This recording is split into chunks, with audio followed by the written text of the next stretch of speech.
سید افغانان به ټول نمک حرام کړو.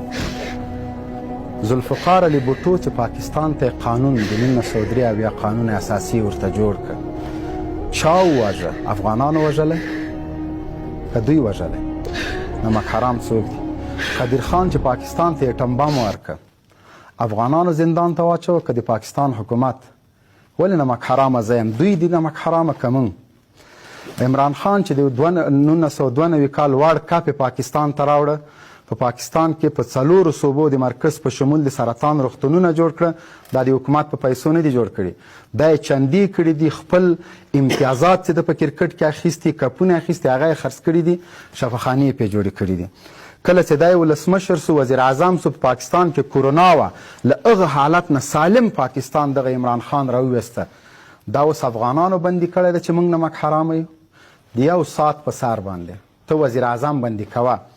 بېنظیر بوټو افغانانو مړه کړې ده چې موږ نمک حرامه یو. د پاکستان نه میلیاردونه ډالر د فوج مشرانو غلا کړي که افغانانو چې موږ نمک حرامه یو.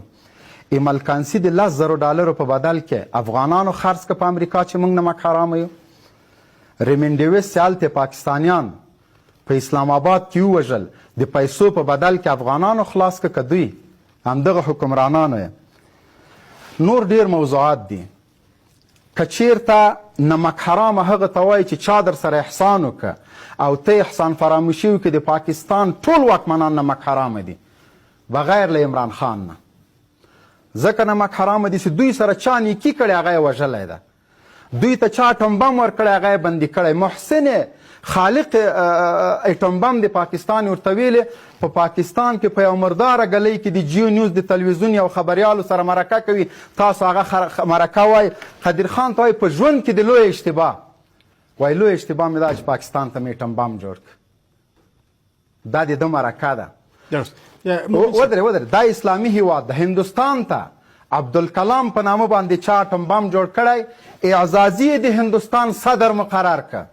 مسلمانو د هندوستان په تاریخ کې مسلمان صدر عبدالکلام چې پاکستان ته اټم جوړ کړی، اعزازي صدر مقرر کړ.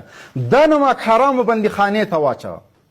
عمران خان که د هندوستان ولسمشر وای وزیر اعظم، هغه به خلکو په خپل تندي ګرځوه، عوام یې اوس هم ګرځوي، نظام به هم ګرځوه، دوی بندي خانې ته اچولی، ساعت یې پټ کړی.